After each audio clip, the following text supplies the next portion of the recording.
The war room fell silent as the massive hologram appeared above the table. Admiral Park So-young stared at the image with tired eyes. The alien mothership looked like a giant metal mountain floating in space. It was 47 kilometers long and packed with weapons that could destroy entire planets. 2.3 million enemies, said Lieutenant Kim Do-won, reading from his tablet. All aboard that single ship. Captain Lee Tae-ho stood at the back of the room. He had been quiet during the entire briefing. His dark eyes studied every detail of the enemy vessel. The other officers looked defeated, but Tae-ho saw something different. He saw a target. The Vorthak fleet will reach Earth in 72 hours, Admiral Park continued. 50,000 ships. We have 300 left. She paused and looked around the room. We cannot win a direct fight. The alien invasion had been brutal. The Vorthak Empire swept across human space like a wildfire. Their technology was superior. Their numbers were overwhelming. World after world fell to their advance. Now they had come for humanity's home. Dr. Choi Mi-ra stepped forward. She was the lead scientist studying captured alien technology. The mothership is more than just a warship, she explained. It's their mobile capital. All their leaders are aboard. All their military command. All their technology centers. What are you suggesting? Asked Admiral Park. If we could destroy that ship, their entire invasion force would collapse. Without central command, the fleet would be lost. The room erupted in discussion. Destroy the mothership? It was impossible. The ship had shields that could stop nuclear weapons. It had defenses that made it untouchable. Getting close to it meant certain death. How? Admiral Park asked the question everyone was thinking. Dr. Choi looked nervous. Someone would have to get inside, disable the quantum core from within. But the ship is heavily guarded. The mission would be suicide, finished Admiral Park. Tae-ho stepped forward. I'll do it. The room went quiet again. Everyone turned to look at him. Tae-ho was known as the best infiltration specialist in the human fleet. He had completed missions that others called impossible. But this was different. This was beyond impossible. Captain Lee, Admiral Park said slowly, you understand what you're volunteering for? Yes, ma'am. I understand completely. Admiral Park studied his face. She had known Tae-ho for 10 years. He was calm under pressure. He never took unnecessary risks. If he thought this could work, maybe it wasn't completely hopeless. Explain. Your plan, she ordered. Tae-ho moved to the hologram. He pointed at different sections of the mothership. The Vorthak are arrogant. They've never faced serious resistance. Their security will focus on external threats, not internal ones. You still need to get inside, Dr. Choi pointed out. We have captured Vorthak scout ships. I use one to approach during a battle. While their attention is on our fleet, I slip into their hangar bay. Lieutenant Kim shook his head. Their bioscanners will detect you immediately. Humans and Vorthak have completely different biology. Dr. Choi suddenly looked thoughtful. Actually, we might be able to help with that. We've been studying Vorthak.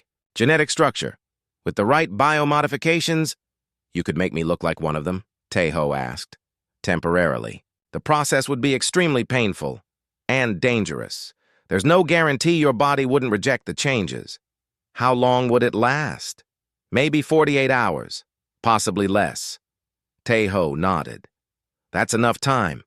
Admiral Park held up her hand.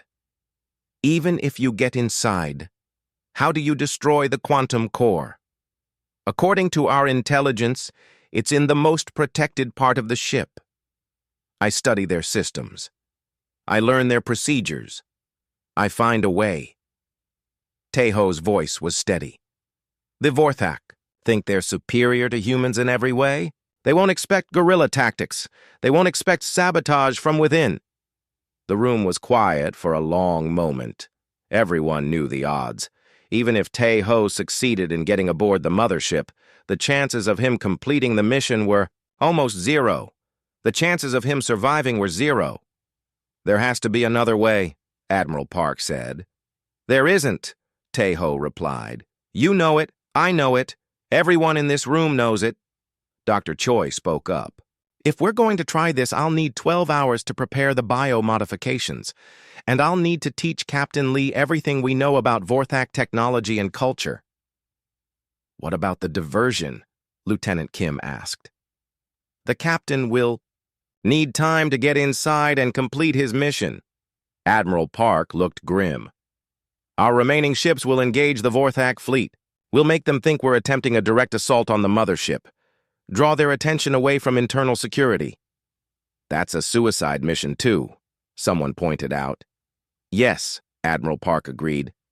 "But if Captain Lee succeeds, it will buy time for civilian evacuation ships to escape. Some of humanity will survive." Tae-ho felt the weight of responsibility settling on his shoulders. Not just his own life, but the future of his entire species depended on what he did in the next few days. "I need to see the captured Vorthak equipment," he said. "I need to understand how their technology works, how they think, how they act." Dr. Choi nodded. "Follow me. We have a lot of work to do." As they left the war room, Admiral Park called out, "Captain Lee." He turned back. "Come back alive." "She," said Tae-ho, gave her a small smile. "I'll do my best, ma'am." But they both knew he was lying. This wasn't a mission you came back from. This was about saving humanity, not saving himself. The next 12 hours passed in a blur. Dr. Choi's medical team worked on Tae-ho's biomodifications. The process was agony. His bones stretched. His skin changed color. His internal organs shifted to match Vorthak biology. But he endured it without complaint. Between medical procedures, he studied. He learned Vorthak language, customs, and technology. He memorized the layout of their ships. He practiced walking and moving like them. He had to become convincing enough to fool their security systems. Dr. Choi showed him how their quantum core worked. "It's not just a power source," she explained. "It's connected to their consciousness somehow. They draw strength from it, and it draws strength from them." "So destroying it will hurt them psychologically too?" Tae-ho asked. "Possibly. We're not sure, but yes, it might break more than just their ship." As the time for launch approached, Tae-ho felt ready. His body had adapted to the modifications. He could pass for a Vorthak from a distance. Up close, the disguise might not hold, but it was the best they could do. The captured scout ship was prepared. It looked exactly like the ones the Vorthak used for reconnaissance. Tae-ho would pilot it himself toward the massive mothership. Admiral Park met him at the hangar bay. "The fleet is moving into position," she reported. "We'll begin the attack in 1 hour. That should give you cover to approach." Tae-ho nodded. He was dressed in Vorthak armor now, carrying their weapons. He looked alien even to himself. "Remember," Dr. Choi said, "you have maybe 48 hours before the biomodifications fail. After that, any scanner will identify you as human." "Understood." He climbed into the scout ship. The controls felt strange under his modified hands, but he had practiced enough to manage them. The ship lifted off and moved toward the hangar bay doors. Through the viewports, he could see the Vorthak fleet in the distance. Thousands of ships arranged in perfect formation around their massive mothership. It looked impossible to defeat. But Tae-ho had never backed down from impossible odds before. He wasn't going to start now. The scout ship accelerated toward enemy space, carrying humanity's last hope into the heart of darkness. The human fleet opened fire just as Tae-ho approached the Vorthak formation. Brilliant flashes of light erupted across space as weapons discharged. The enemy ships immediately responded, turning their attention toward the attacking humans. Perfect, Tae-ho thought. Admiral Park was giving him exactly the distraction he needed. The mothership loomed ahead of him like a metal planet. Up close, it was even more massive than the holograms had shown. The hull stretched in every direction, covered with weapon turrets, communication arrays, and hangar bays. Small ships moved around it like insects around a giant beast. Tae-ho activated his comm system and spoke in the Vorthak language he had learned. Scout vessel requesting emergency docking, suffered damage during human ambush patrol. The response came immediately. Docking Bay 749, follow guidance beacons. It was working. The Vorthak were so focused on the battle that they weren't asking detailed questions. Tae-ho followed the glowing markers toward one of the many hangar bays dotting the mothership's hull. As he flew closer, the scale became overwhelming. The hangar bay opening was large enough to fly a battleship through. Inside, he could see hundreds of Vorthak fighter craft and transport ships. The bay itself was bigger than most human cities. His scout ship settled onto a landing platform. Through the viewport, he watched Vorthak ground crew approaching. They moved with purpose and efficiency, but Tae-ho noticed something important. They weren't being especially careful. This was routine for them. He powered down the ship and activated the bioscanner scrambler Dr. Choi had built into his equipment. It would mask his human signature for a few minutes, but not longer. He had to move quickly. The airlock cycled open. Tae-ho stepped out onto the mothership deck, trying to walk with the confident stride he had practiced. The gravity felt slightly heavier than human standard. The air had a metallic taste that made his throat burn. "Damage report?" asked the ground crew leader, approaching with a data pad. "Minor hull scoring," Tae-ho replied, keeping his voice steady. "Nothing that can't be repaired during routine maintenance." The Vorthak nodded and made notes on his pad. "Report to medical for post-combat evaluation. Bay 47. Tae-ho acknowledged the order and walked away. His heart was pounding, but his biomodifications were holding up. He looked and sounded like just another Vorthak warrior returning from patrol. The corridors of the mothership were enormous. The ceiling disappeared into darkness above his head. The walls were made of some black metal that seemed to absorb light. Everything was built on a scale designed to intimidate. Other Vorthak moved through the corridors with him. They were tall, muscular beings with gray skin and sharp features. Their eyes glowed with a faint red light. They walked with the confidence of a species that had never known defeat.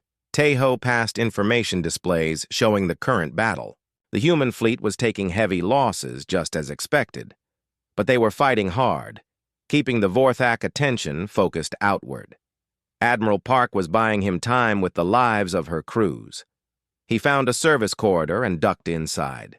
Here, away from the main traffic, he could take a moment to orient himself. The mothership was laid out like a city, different sections for different purposes. Military zones, civilian areas, industrial districts, command centers. According to the intelligence Dr. Choi had provided, the quantum core was located in the deepest part of the ship. Getting there would require passing through multiple security checkpoints. He needed to establish a cover identity that would give him access. Tae-ho opened his equipment pack and pulled out a Vorthak data pad he had stolen. With some quick modifications, he created false identification showing him as a maintenance technician assigned to environmental systems. It wasn't a glamorous job, but maintenance workers could go almost anywhere without questions. He merged back into the main corridor traffic and followed signs toward the engineering sections. The crowds grew thicker as he moved deeper into the ship. Tae-ho began to understand that this wasn't just a warship. It was an entire civilization contained within metal walls.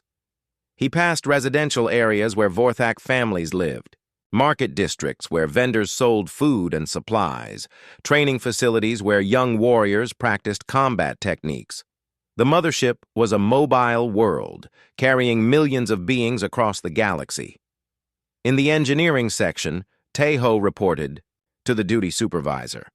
"Transfer from Outer Ring Maintenance," he explained, showing his false credentials. "Assigned to Environmental Systems Inspection." The supervisor, a heavily scarred Vorthak named Veshkari, barely looked at the datapad. "About time. We've been short-handed for cycles. Take Sector 7 through 12. Look for any irregularities in atmospheric processing." Perfect. Tae-ho had just gained legitimate access to critical ship systems. He accepted the assignment and received a maintenance kit with diagnostic tools and access codes. As he worked his way through the environmental systems, Taeho began to understand how the mothership functioned. It was incredibly complex, with thousands of interconnected subsystems all working together. But complexity meant vulnerability. The more complicated a system was, the more ways it could be sabotaged. He started small. A recalibrated sensor here. A slightly adjusted flow regulator there.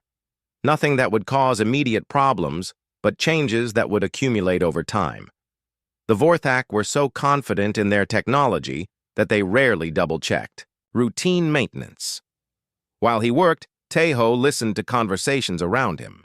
The Vorthak workers talked about their families, their duties, their plans for after the conquest of Earth. They spoke with absolute certainty that victory was inevitable. They had never imagined losing a war. That arrogance would be their weakness. During his break period, Taeho explored more of the ship. He mapped corridors in his memory. He noted security camera positions and guard patrol routes. He identified weak points in the ship's defenses. The Vorthak had built their mothership to withstand external attacks. They had never considered the possibility of internal sabotage. Their security focused on keeping enemies out, not on finding enemies already inside. Taeho found an observation deck and looked out at the battle still raging in space.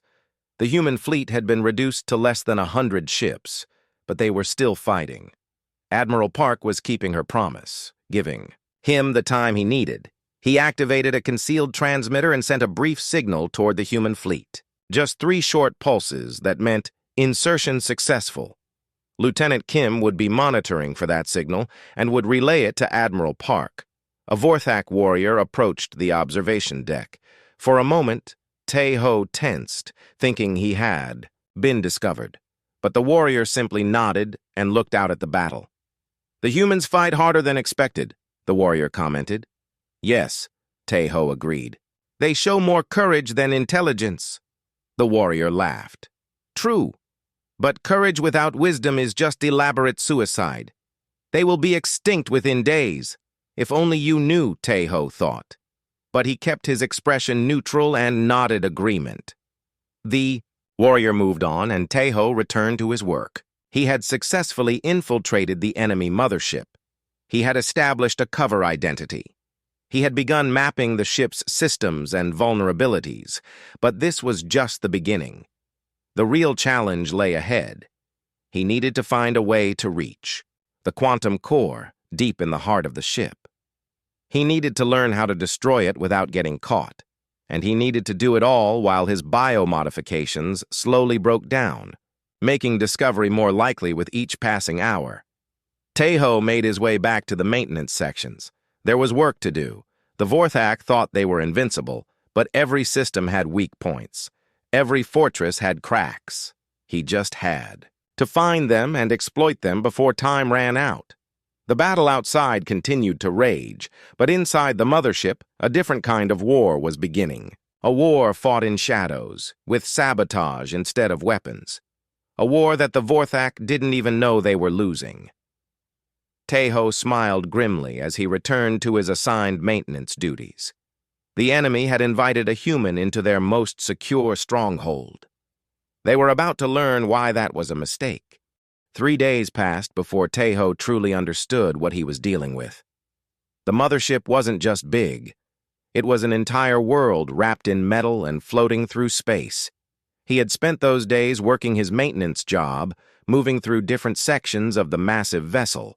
Each area was like a separate city. The military districts housed training facilities and weapon storage.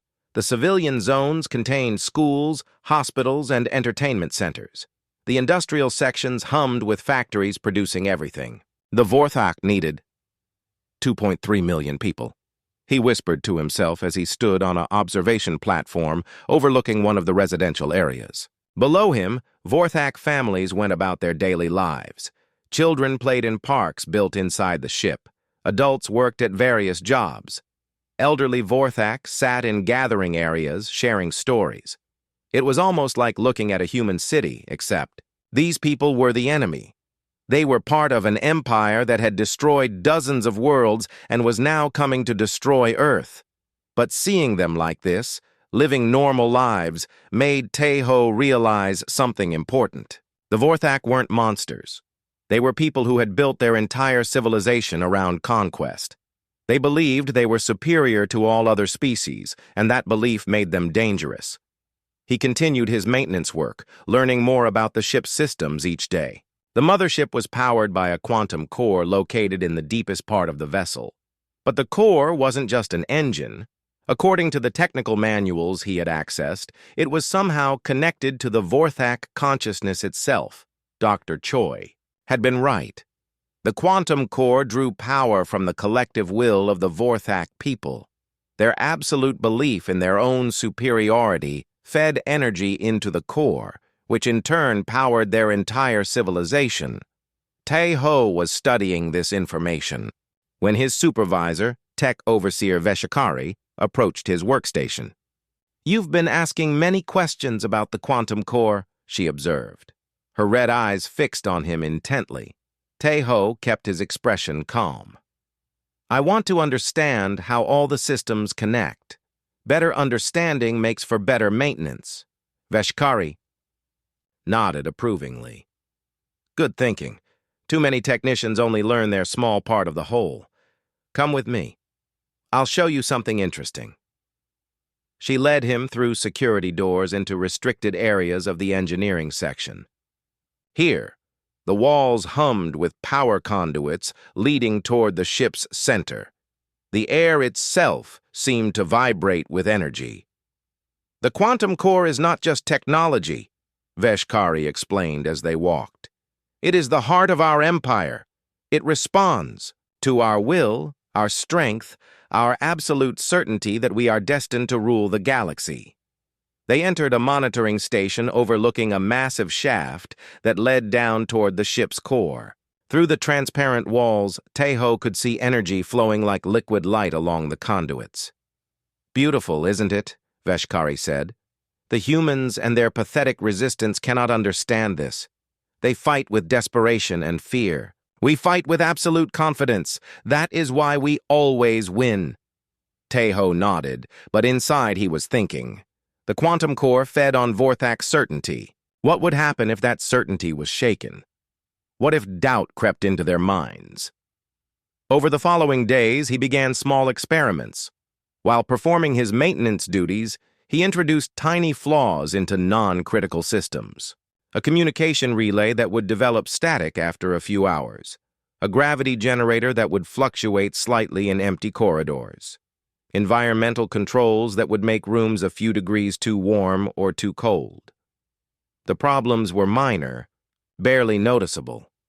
But they were problems that shouldn't exist on a perfectly maintained Vorthak vessel. When the crew discovered them, they assumed it was battle damage from the ongoing fight with the human fleet. "Strange," muttered one of the other maintenance workers as they repaired a faulty air recycler. "This looks like component fatigue, not combat damage." "Impossible," replied his partner. "Vorthak engineering doesn't fail. It must be resonance. Damage from the weapons fire." But Tae-ho could see doubt creeping into their expressions. The Vorthak had built their entire identity around perfection. When that perfection showed cracks, it created psychological stress.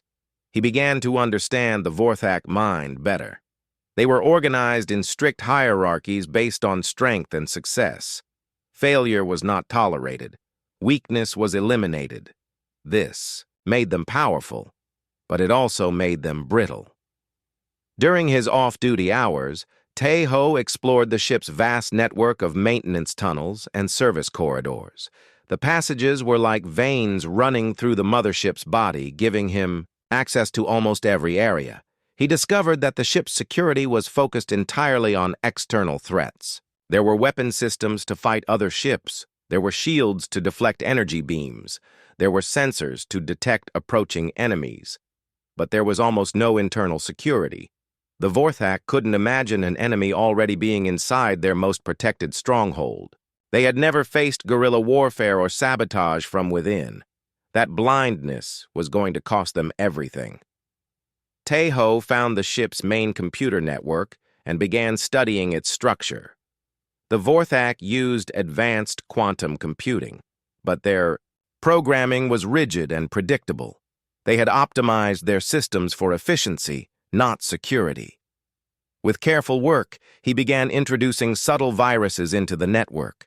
Not malicious programs that would be detected immediately, but tiny flaws that would accumulate over time. Code that would work perfectly for days or weeks before causing minor errors.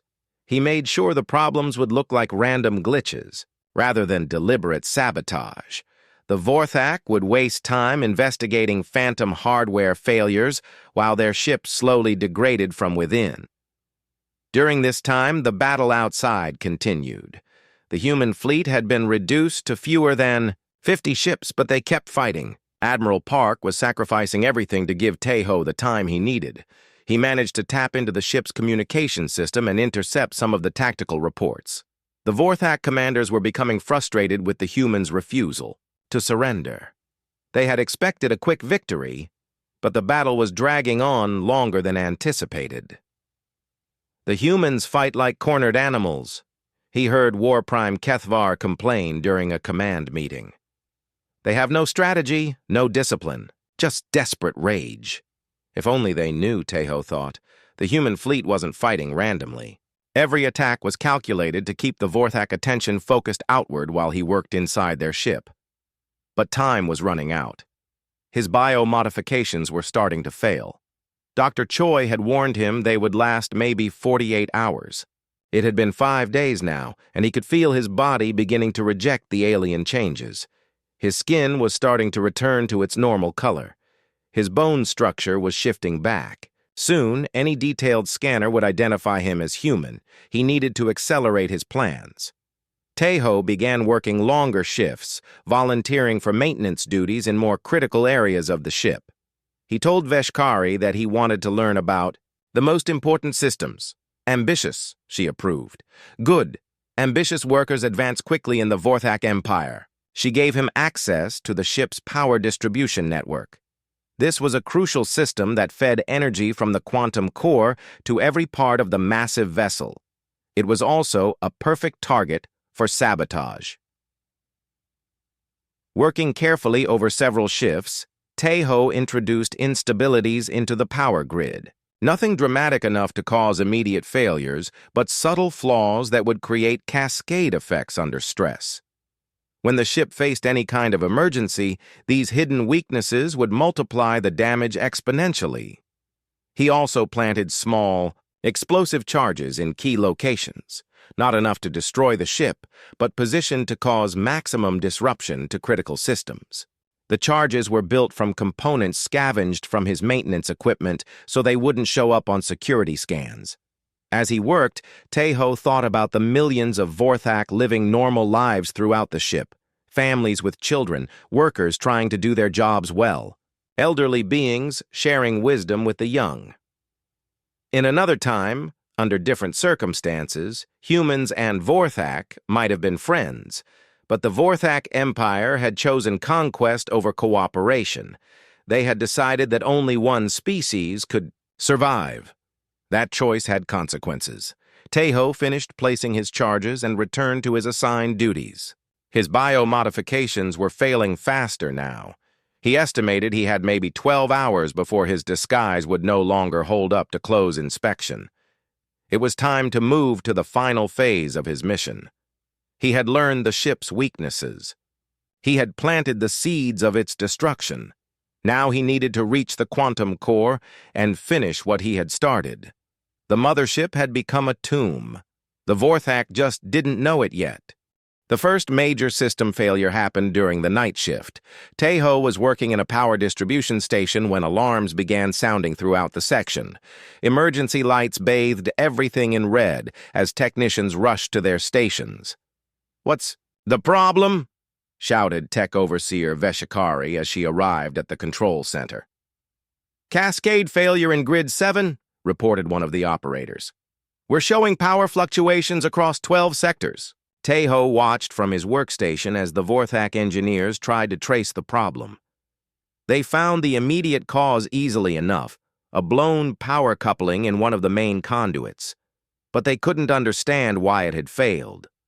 "The coupling is rated for twice the load it was carrying," muttered the chief engineer.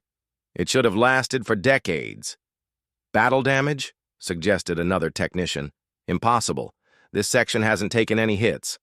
They replaced the coupling and restored power to the affected areas. But Tai-Ho could see the confusion in their faces. The Vorthak were encountering something they had never experienced before. Their perfect technology was failing them. What they didn't realize was that the blown coupling was just the beginning. The cascade failure had stressed other components throughout the power grid. Components that Tai-Ho had already weakened with his sabotage. Like cracks spreading through glass, the damage would continue to spread. 2 hours later, another alarm sounded. This time it was in the environmental systems. "Atmospheric processors in Residential Sector 4 are showing irregularities," reported the duty officer. "Oxygen levels are fluctuating." Veshkari's eyes glowed brighter with frustration. "Run full. Diagnostics. Find the cause." But there was no single cause to find. Tai-Ho had introduced dozens of small problems throughout the environmental network. Each one was minor by itself, but together they were creating system-wide instability. The Vorthak engineers worked frantically to patch each problem as it appeared. They were skilled and dedicated, but they were fighting symptoms rather than the disease. They couldn't see the pattern because they couldn't imagine that someone was sabotaging their ship from within. During his break period, Tai-Ho moved through the ship's corridors and listened to conversations. The minor system failures were starting to affect daily life aboard the mothership. "The gravity fluctuated in my quarters last night," complained one Vorthak warrior to his companion. "Knocked everything off my shelves." "The food dispensers in Sector 9 have been giving cold meals," replied the other. "My mate says the temperature controls in the nursery keep changing." "Strange. These things shouldn't happen on a properly maintained vessel." Tai-Ho smiled to himself. Doubt was creeping into the Vorthak mindset. For a species that prided itself on technological perfection, these small failures were deeply disturbing. But he wasn't finished yet. Moving through the maintenance tunnels, Tai-Ho accessed the ship's communication network. The Vorthak used quantum-encrypted channels for their most sensitive communications, but routine internal messages used simpler systems that he could manipulate. He began introducing subtle changes to information flowing through the network. Supply, requests that got slightly altered, work schedules that showed small discrepancies, messages that arrived a few minutes late or with minor errors in the text. Again, each change was tiny, but thousands of tiny errors added up to massive confusion and inefficiency. The Vorthak were discovering that their perfect military machine was becoming unreliable in small but annoying ways. Equipment that should work flawlessly was developing quirks. Systems that had run smoothly for decades were showing signs of wear. It was psychological warfare on a scale they had never encountered. Tai-Ho also began leaving subtle signs of his presence throughout the ship. Nothing obvious that would trigger security alerts, but small indications that something was wrong. A maintenance panel left slightly ajar in a restricted area. Tool marks on access ports that shouldn't have been opened recently. Footprints in dust-covered service corridors where no one was supposed to walk. The Vorthak security forces began investigating these anomalies, but they found nothing conclusive. Their scanners showed no signs of intruders. Their records showed no unauthorized access. Yet the evidence of someone moving through their ship continued to accumulate. Sub-Commander Nixtal, the ship's security chief, increased patrols in sensitive areas. But Tai-Ho had mapped the patrol routes during his weeks aboard the ship. He knew how to move through the maintenance tunnels without being seen. The paranoia was spreading through the ship's command structure. Officers began questioning their subordinates more closely. Security checks became more frequent and thorough. The Vorthak were turning their suspicion inward, looking for enemies among their own people. During one of his shifts, Tai-Ho overheard a conversation between two junior officers. "Command thinks there might be saboteurs aboard," whispered one.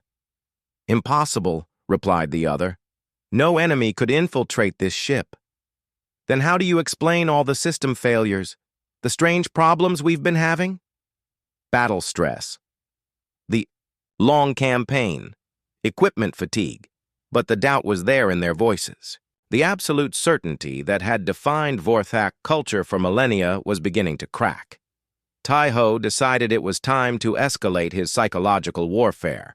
Using his access to the communication system, he began broadcasting mysterious messages throughout the ship. Nothing threatening or obvious, just strange fragments that appeared randomly on displays and then vanished. "The perfect machine has flaws. Questions without answers. Who watches the watchers?" The messages were brief and appeared to be random glitches in the communication system, but they added to the growing sense that something was wrong aboard the mothership. The Vorthak technicians who discovered these messages assumed they were caused by the system problems plaguing other parts of the ship. They tried to trace the source but found nothing. Meanwhile, the battle outside continued. The human fleet had been reduced to fewer than 30 ships, but they were still fighting with desperate courage. Admiral Park was keeping her promise, maintaining the distraction that allowed Tai-Ho to work. But time was running out. His biomodifications were failing rapidly now. His skin was almost back to its normal human color. His bone structure had shifted enough that a careful observer might notice something wrong. He needed to reach the quantum core soon, before his disguise completely collapsed. During his next shift, Tai-Ho volunteered for maintenance duty in the ship's deepest levels. "I want to learn about the core systems," he told Veshkari. "The power distribution network connects to everything from there." Veshkari looked at him with approval. "Excellent attitude. Few technicians are willing to work near the quantum core. The energy fields can be uncomfortable for most people." She gave him the necessary clearances and safety equipment. "Be careful," she warned. "The core's energy output has been fluctuating lately. We're not sure why." Tai-Ho knew exactly why. His sabotage of the power grid was causing instabilities that rippled back to the quantum core itself. The heart of the Vorthak Empire was beginning to show signs of stress. As he made his way toward the ship's center, Tai-Ho felt the energy fields growing stronger. The air itself seemed to hum with power. The walls were lined with conduits carrying massive amounts of energy to every part of the mothership. But more than that, he could feel something else. A presence that seemed to watch him as he walked. The quantum core wasn't just a machine. It was something more. Something that was aware of everything happening throughout the ship. It knew he was coming. Tai-Ho smiled grimly and continued walking toward his final confrontation. The Vorthak had built their empire on the belief that they were superior to all other species. They were about to learn what happened when that belief met human determination. The perfect machine was about to encounter the perfect saboteur, and only one of them would survive the meeting. The deeper Tai-Ho went into the mothership, the more obvious the damage became. What had started as minor system glitches was now spreading through the entire vessel like a plague. Emergency repair teams rushed through the corridors, responding to alerts from dozens of different sections.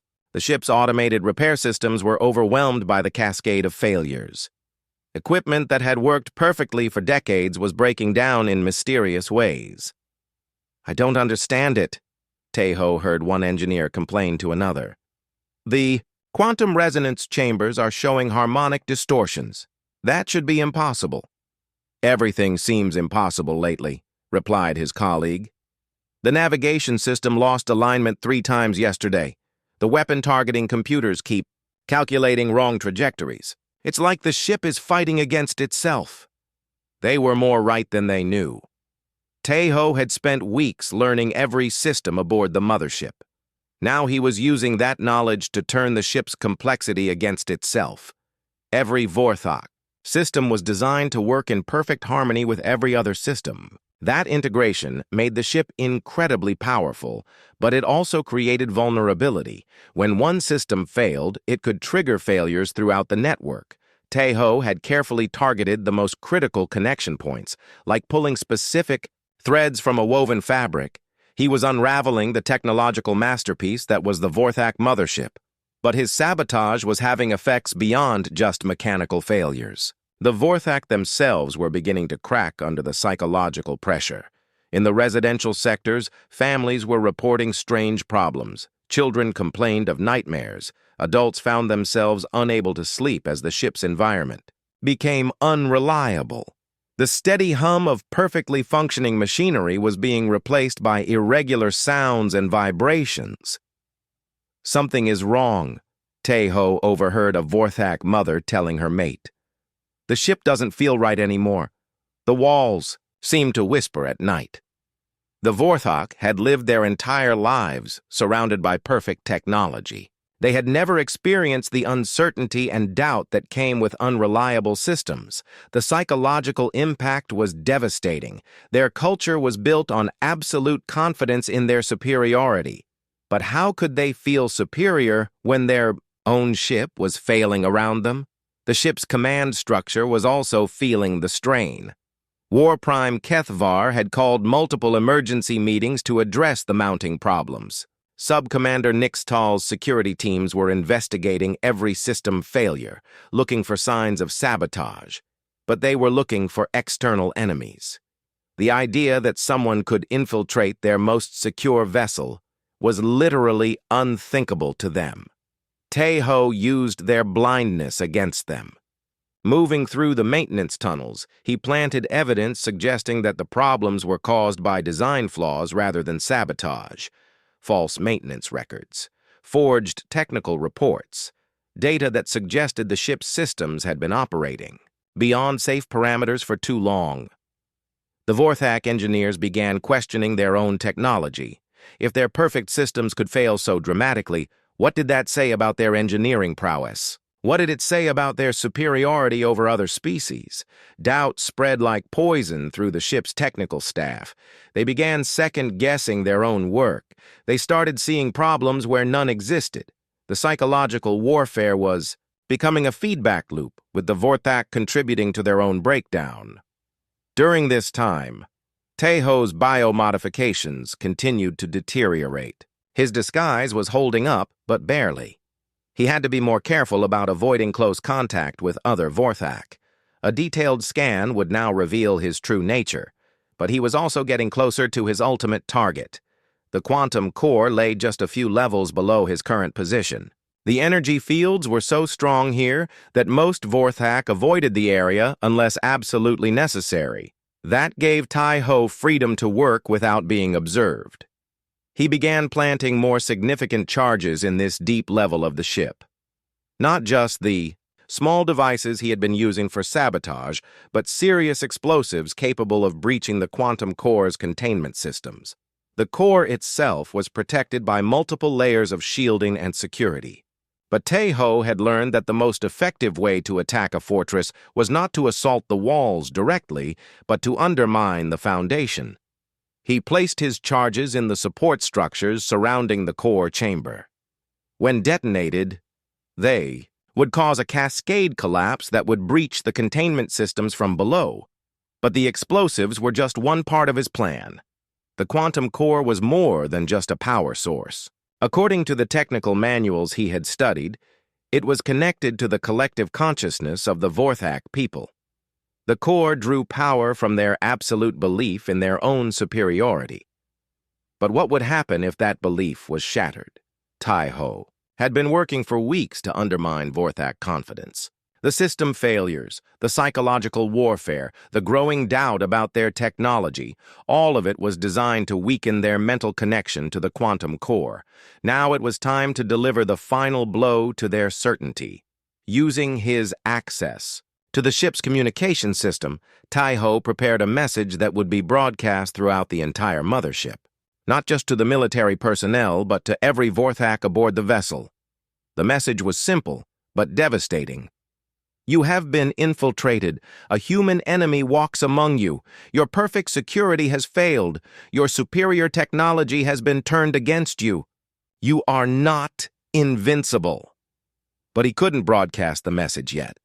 Once the Vorthak knew they had been infiltrated, they would lock down the entire ship. He would be discovered and captured within hours. He needed to time the revelation perfectly, when he was in position to complete his mission and the ship was most vulnerable to psychological shock. Meanwhile, the battle outside was reaching its climax. The human fleet had been reduced to just 20 ships, but they were still fighting. Admiral Park was sacrificing everything to give Tai-Ho the time he needed. Through intercepted communications, Tai-Ho learned that the Vorthak commanders were becoming increasingly frustrated with the prolonged battle. They had expected to crush human resistance quickly and move on to the final assault on Earth.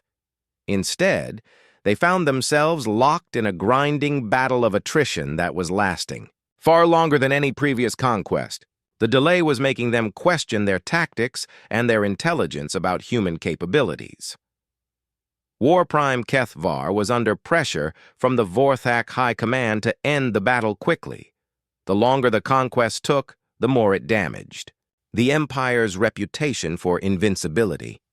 But the ship's mounting technical problems were making it difficult to coordinate the final assault. Weapon systems were unreliable, communications were intermittent, navigation was erratic. The mothership was becoming a liability rather than an asset. Tai-Ho could see the growing panic in the faces of the Vorthak crew members he encountered. Their perfect world was falling apart around them, and they didn't understand why. He made his final preparations for the assault on the quantum core. His charges were in place. His communication hack was ready. His escape route was planned, though he knew he probably wouldn't need it. This was a one-way mission, and he had always known it. But before he died, he was going to show the Vorthak Empire what happened when they underestimated humanity. He was going to prove that no tyranny was invincible, no matter how powerful it seemed. The seeds of chaos he had planted throughout the ship were beginning to bloom. Soon, they would bear fruit in the form of total system collapse. The mothership was dying from within, killed by the very complexity that had once made it invincible. And the Vorthak still didn't understand what was happening to them. That ignorance was about to end. The moment of crisis came during the ship's night cycle. Tai-Ho was in the deepest levels of the mothership, making final preparations for his assault on the quantum core, when the cascade failure he had engineered finally reached critical mass. Alarms began wailing throughout the entire vessel, not just in individual sections, but ship-wide emergency signals that hadn't been heard in decades. The lights flickered and dimmed as power fluctuations rippled through the energy grid. Emergency lighting cast everything in hellish red shadows as Tai-Ho made his way through corridors filled with panicking Vorthak. The perfect order of their mobile civilization was crumbling around them. "Life support failure in sectors 12 through 18, shouted voices over the communication system. "Atmospheric processors offline, gravity generators showing critical instabilities." In the residential areas, families huddled together as their homes became unpredictable environments. The air recyclers were producing strange smells. The artificial gravity wavered, making people stumble and fall. Temperature controls swung wildly between freezing and burning. The Vorthak had never experienced anything like this. For generations, they had lived in perfect technological comfort. Their ships never failed. Their systems never broke down. Their engineering never let them down. Now their entire world was falling apart, and they had no idea how to cope with it. Tai-Ho reached a maintenance observation post overlooking one of the main civilian areas. Through the transparent wall, he could see thousands of Vorthak in various states of distress. Some were trying to help repair damaged systems. Others were simply standing in confusion, unable to process what was happening. Children were crying. Adults were shouting at each other. The elderly looked lost and frightened. It was almost enough to make Tai-Ho feel sorry for them. Almost. But then he remembered the dozens of worlds the Vorthak had destroyed, the billions of beings they had killed, the plans they had for Earth and humanity. His compassion hardened into resolve. The ship's technical crews were working frantically to restore order, but they were fighting a losing battle. Every system they repaired would fail again within hours, as the instabilities Tai-Ho had introduced continued to spread. Tech Overseer Veshkari was coordinating emergency repairs from the main engineering center. Tai-Ho could hear her voice over the communication channels, trying to maintain discipline among her increasingly panicked staff. "Focus on life support systems first," she ordered. "Forget everything else. Keep the air flowing and the gravity stable." But even those basic systems were failing. The environmental processors that maintained the ship's atmosphere were developing toxic leaks. The gravity generators were producing fields that fluctuated unpredictably, crushing some areas while making others weightless. The mothership was becoming uninhabitable, and through it all, the Vorthak still couldn't understand what was happening. Their security teams were investigating every system failure, looking for signs of external attack or design flaws. They found evidence of both, because Tai-Ho had planted it there. Sub-Commander Nixtal was running between crisis points, trying to coordinate a response to what appeared to be simultaneous attacks on multiple systems. His security forces were spread thin, investigating reports of sabotage that all turned out to be false alarms. "Someone is playing games with us," he snarled to his subordinates. "But I can't find them." He was closer to the truth than he realized. Someone was indeed playing games with them. But it was a game the Vorthak had never learned to play. While chaos spread through the upper levels of the ship, Tai-Ho made his final approach to the quantum core. The energy fields here were so intense that they made his modified body ache. But he pushed through the discomfort and continued deeper into the ship's heart. The quantum core chamber was a vast, spherical space at the very center of the mothership. The core itself hung in the middle of the chamber, a pulsing mass of energy, contained within crystalline matrices. It was beautiful and terrible at the same time, but Tai-Ho could see that it was also unstable. The power fluctuations throughout the ship were affecting the core's containment fields. The perfect harmony that had once existed between the core and the ship's systems was breaking down. The core was still drawing power from the collective consciousness of the Vorthak people, but that consciousness was no longer confident and unified. It was filled with doubt, fear, and confusion. The psychological warfare was working. Tai-Ho activated his planted explosives throughout the support structure surrounding the core chamber. Not enough to destroy the core immediately, but sufficient to damage the containment systems and create additional instabilities. As the charges detonated, new alarms joined the cacophony already filling the ship. The quantum core's output fluctuated wildly as its containment fields weakened. In the command center, War Prime Kethvar watched his perfect vessel dying around him. His tactical displays showed system failures in every section of the ship. His communication with the fleet was becoming increasingly intermittent. "How is this possible?" he demanded of his staff. "This ship was built to last for millennia. Our technology is superior to anything in the galaxy." But superiority meant nothing when the enemy was already inside your defenses. Tai-Ho knew it was time for the final revelation. His biomodifications had completely failed now. Any detailed scan would immediately identify him as human, but he no longer needed to hide. He accessed the ship's main communication system and prepared to broadcast his message to every Vorthak aboard the mothership. But first, he sent a signal to the human fleet. 3 long pulses followed by 3 short ones. The message was simple. Mission entering final phase.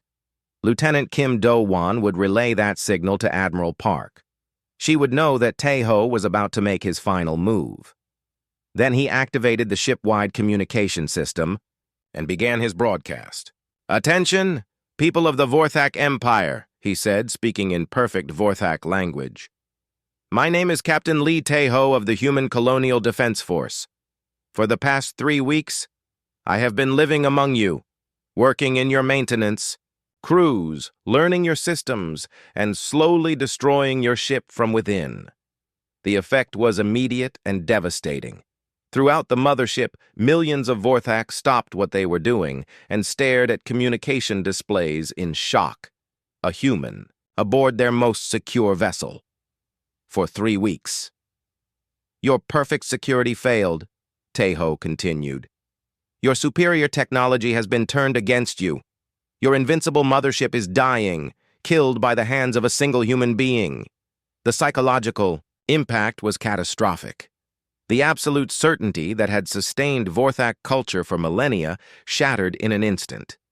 If one human could infiltrate their most protected stronghold, what did that say about their superiority? The quantum core's output plummeted as the collective consciousness that fed it was overwhelmed by doubt and fear. The containment fields flickered and weakened as the core lost the psychological support it needed to maintain stability. You thought you were invincible. Taeho's voice echoed through every corridor of the dying ship. You thought you were superior to all other species. You were wrong.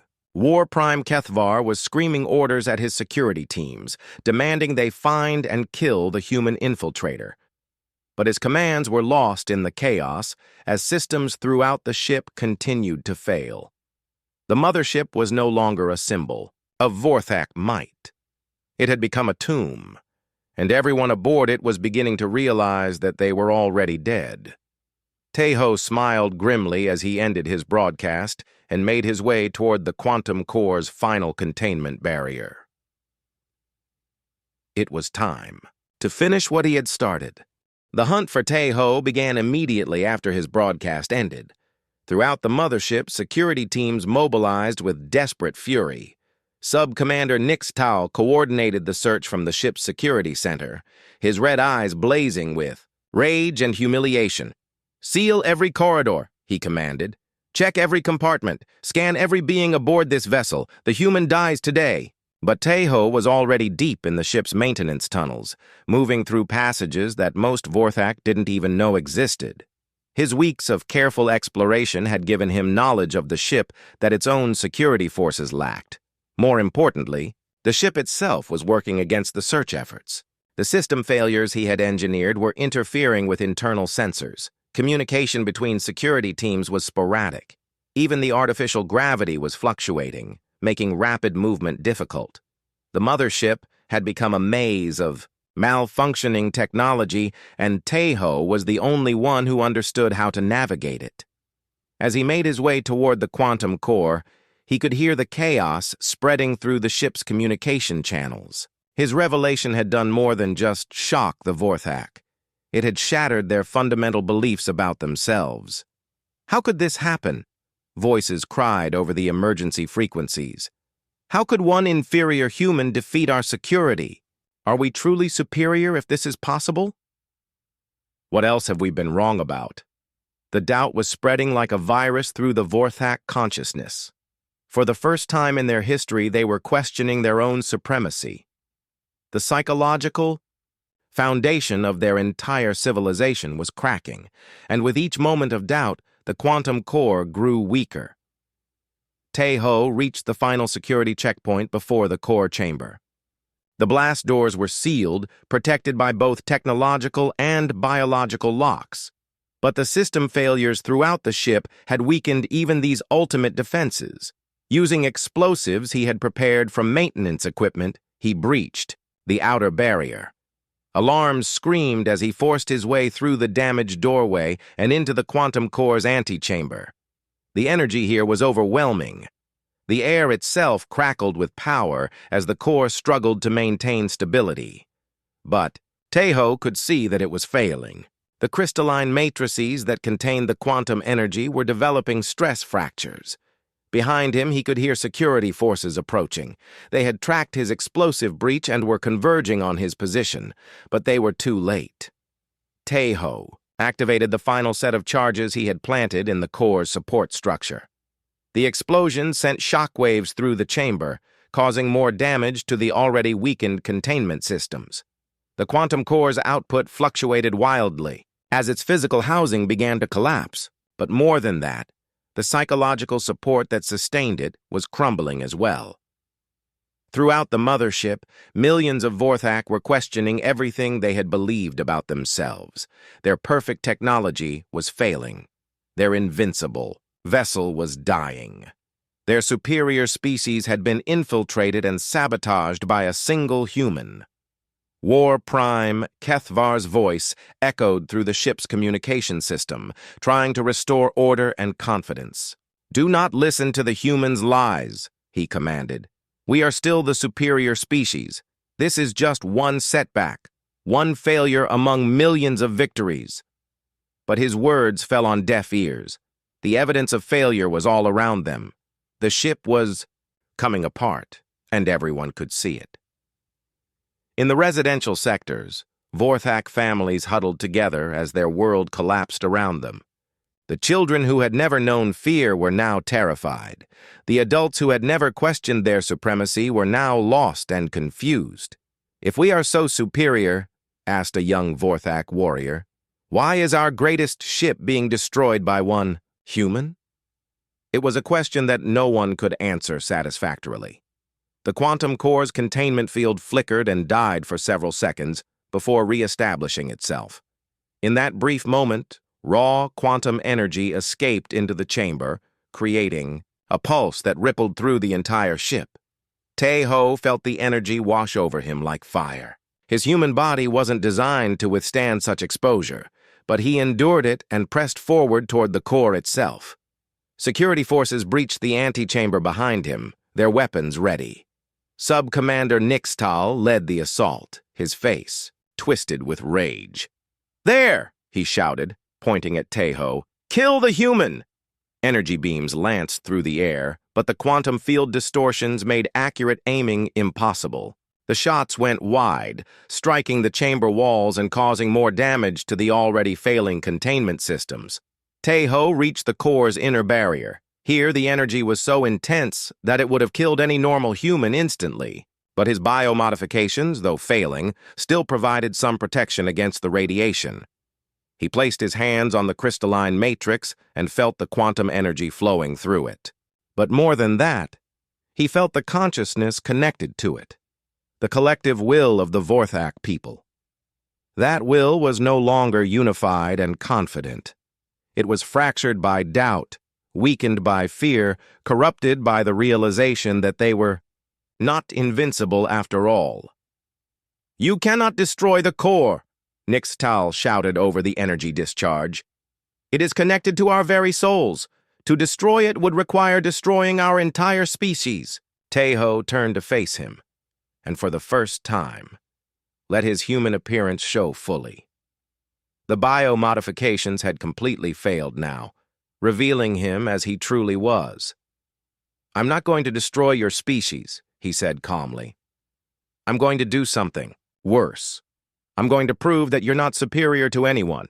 He activated the final virus he had planted in the ship's computer systems. Not a destructive program, but something more insidious. A broadcast system that would transmit everything happening in the core chamber to every Vorthak vessel in the fleet. Millions of Vorthak warriors would watch as their invincible mothership died.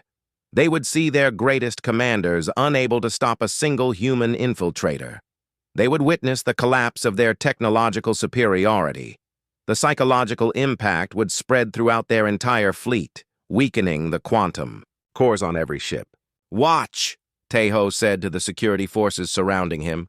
"Watch as your perfect empire falls apart." He reached into the quantum matrix with his bare hands, accepting the lethal radiation as he began to manually destabilize the core's containment field. The energy burned through him like molten metal, but he held on. This was what he had come here to do.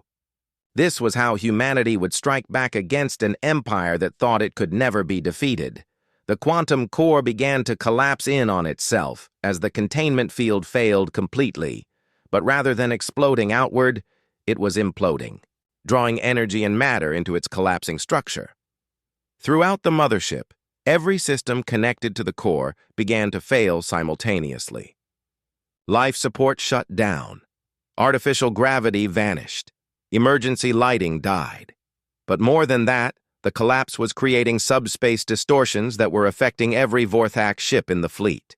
Their quantum cores were resonating with the dying mothership, spreading the instability across space. Tejo felt his strength leaving him as the radiation consumed his body. But he managed one final transmission to the human fleet. "Admiral Park," he whispered into his communicator. Tell them how one human made 2 million conquerors afraid." The quantum core collapsed completely, taking the heart of the Vorthak Empire with it. And in that moment of destruction, humanity's greatest victory was born. The quantum core's collapse didn't happen all at once. It began as a slow implosion, drawing energy and matter into its failing containment field. But as the process accelerated, it created a cascade effect that spread throughout the entire mothership. Tejo felt the dying core pulling at him, trying to draw him into its collapsing structure. The radiation had burned through most of his body's defenses, and he knew he was dying. But he also knew he had succeeded. Around him, the Vorthak security forces were in chaos. Sub-Commander Nixtal was shouting orders that no one could follow, as the ship's systems failed completely. The artificial gravity had vanished, leaving everyone floating in the quantum chamber. But it was the expressions on their faces that told the real story. The absolute certainty that had defined Vorthak culture was gone, replaced by fear and confusion. They were no longer the invincible conquerors of the galaxy. They were just people, trapped aboard a dying ship, facing their own mortality. "This is impossible," Nixtal kept repeating. "This cannot be happening." But it was happening. And more than that, it was being broadcast to every ship in the Vorthak fleet. Through the quantum resonance network that connected their vessels, every Vorthak commander could see what was taking place in the mothership's core chamber. They watched as their most secure stronghold collapsed around them. They saw their greatest technological achievement reduced to scrap metal by the actions of a single human. The psychological impact was devastating. Throughout the fleet, quantum cores began destabilizing as the collective Vorthak consciousness was overwhelmed by doubt and fear. Admiral Park So Young watched from the bridge of her flagship as the Vorthak fleet began to break apart. The massive mothership was the first to show visible signs of distress, with energy discharges crackling along its hull, but the smaller vessels were also affected. "Admiral," reported Lieutenant Kim Do-won, "we're detecting quantum field fluctuations throughout their entire fleet. Their ships are losing power." "Captain Lee's final message, ma'am," added the communications officer. "He said to tell them how one human made 2 million conquerors afraid." Admiral Park felt tears in her eyes, but she forced herself to focus on the tactical situation. The human fleet was down to fewer than 20 ships, but suddenly they were facing an enemy that could no longer fight effectively. "All ships," she ordered, "prepare to attack. Target their vessels while their defenses are down." But even as she gave the order, she realized it might not be necessary. The Vorthak fleet was tearing itself apart without any help from human weapons. Aboard the mothership, the quantum core's collapse had reached the point of no return. Tejo could feel the pull of the imploding energy field trying to drag him into its center. But he resisted, using his last moments of consciousness to complete his mission. The core wasn't just a power source. It was the heart of Vorthak civilization, connected to their collective consciousness and their belief in their own superiority. By destroying it, he wasn't just eliminating a ship. He was breaking the psychological foundation of their entire empire. The explosion, when it came, was unlike anything ever seen in space combat. The quantum core's implosion created a subspace shockwave that rippled outward at faster-than-light speeds. It struck every Vorthak vessel in the fleet simultaneously, overloading their quantum cores and destroying their power systems. But more. Than that, the shockwave carried with it the psychic resonance of the mothership's death. Every Vorthak in the fleet felt the moment of their empire's collapse. They experienced the fear and confusion of their comrades as their invincible vessel died around them. The effect was immediate and total. Across 50,000 ships, Vorthak crews abandoned their posts and fled to escape pods. Their commanders tried to maintain order, but their authority had evaporated along with their technological superiority. War Prime Keth Var, in his final moments before the mothership's destruction, sent one last message to the Vorthak High Command. "The humans are not what we thought," he transmitted. "They do not fight like other species. They fight with something we do not understand, something that makes them stronger than their technology suggests." The message was cut short as the mothership's hull finally gave way to the internal stresses created by the core's collapse. The massive vessel broke apart in slow motion, its 47-kilometer length cracking like an egg, but the destruction was strangely beautiful. As the ship died, the quantum energy stored in its systems was released in brilliant cascades of light. The mothership became a star for a few brief moments, illuminating the entire battlefield. Then it was gone, taking with it 2.3 million Vorthak and the pride of their empire. The surviving human fleet watched in awed silence as the enemy that had seemed invincible just hours before collapsed into chaos. Vorthak ships drifted powerless through space, their crews evacuating in whatever vessels they could find. "All ships," Admiral Park ordered, "stand down from attack. Begin rescue operations for Vorthak survivors." "Ma'am?" Lieutenant Kim questioned. "They're the enemy."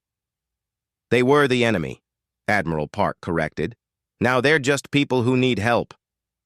It was a decision that would define humanity's relationship with the Vorthak for generations to come. In the moment of their greatest victory, humans chose mercy over revenge. The news of the mothership's destruction spread across the galaxy faster than any ship could travel. The Vorthak Empire, which had seemed unstoppable just days before, began to crumble as subject species realized their oppressors were not invincible. Rebellions erupted on conquered worlds. Vorthak colonies found themselves under attack by species they had enslaved. The Empire's rigid hierarchy collapsed as leaders at every level questioned their own authority. But it was the legend of Captain Lee Tae-ho that spread fastest of all. The story of one human who infiltrated the enemy's strongest fortress and destroyed it from within became a symbol of hope for every species that had suffered under Vorthak rule. On Earth, the story was told differently. There, Tae-ho became a hero who had saved humanity from extinction. Children learned his name in school. Statues were built in his honor. His sacrifice became the foundation of human military doctrine for centuries to come. But perhaps the most important legacy of Tae-ho's mission was what it taught both humans and Vorthak about themselves. The humans learned that they were capable of more than they had ever imagined. They could face overwhelming odds and find a way to win. They could use their creativity and determination to overcome any technological disadvantage. The Vorthak learned that superiority was not about technology or military might. It was about the strength of character and the willingness to sacrifice for others. In those qualities, they had been surpassed by a species they had considered primitive.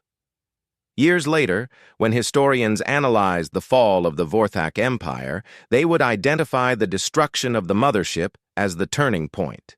But they would also note that the real victory had been won in the weeks before the final battle, as one human slowly undermined an empire's confidence in itself. Captain Lee Tae-ho had done more than destroy a ship. He had proven that no tyranny, no matter how powerful, could stand against the human spirit. The mothership had become a tomb, just as the mission title had promised. But from that tomb, a new era of galactic history was born. An era where humanity would be known not just for their courage in battle, but for their mercy in victory. And in the end, that mercy would prove to be humanity's greatest strength of all. The war was over. Humanity had won, and the galaxy would never be the same.